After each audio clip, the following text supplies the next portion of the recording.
Richard Séguin et ses goûts éclectiques. Aussi, une petite nouvelle qui s'appelle Ruby. Ce sera une critique principale.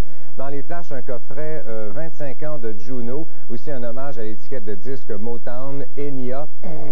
Et aussi, un nouveau groupe qui s'appelle Space Hug.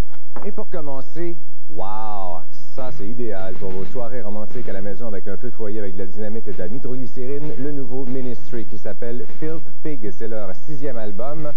Et j'aurais dû vous en parler il y a 1 an à peu près, mais notre ami Al Jourgensen, ayant un genre de vie tellement équilibré entre des seringues et de la prison et il se fait buster à la maison, etc. Donc, ça a donné comme un genre d'année de break. Et alors voilà, c'est le nouvel album. Moi, j'aime beaucoup Ministry.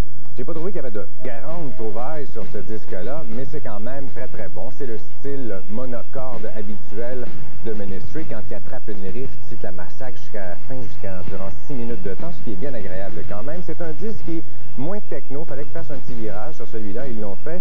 C'est plus rock, plus guitare, moins speedé aussi, mais toujours excessivement agressif. Et j'avoue que dans la catégorie de nouveau métal, les groupes tels Prong, Filter, Nine Inch Nails, Ministry demeurent encore insurpassables dans ce genre-là. C'est vraiment les plus heavy. Puis il fallait que je change aussi parce qu'il y avait genre de leurs élèves, White Zombie pour pas les nommer, qui pataugeaient pas mal dans les mêmes plates-bandes. Donc Ministry reprend la tête avec cet album-là. Il y a entre autres là-dessus une excellente version d'un classique de Bob Dylan qui a été carrément refait, qui est méconnaissable, Les Lady Lee. Je ne sais pas si Bob Dylan l'a entendu. Ça devrait être le premier clip, mais là, on ne sait pas ce qui va se passer. La plus différente, c'est peut-être Game Show qui me rappelle. Il y a des vieilles sonorités de King Crimson là-dedans. Il y a aussi Filth Pig, qui est la chanson titre, qui est vraiment excellente.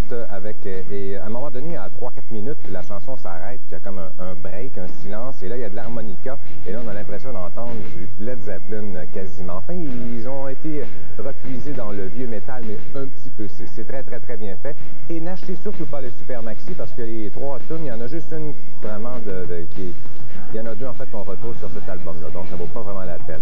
Et toutes les chansons sont assez longues. Comme cote, 8 sur 10. 8 sur 10, je vous le conseille. On écoute Filth Pig.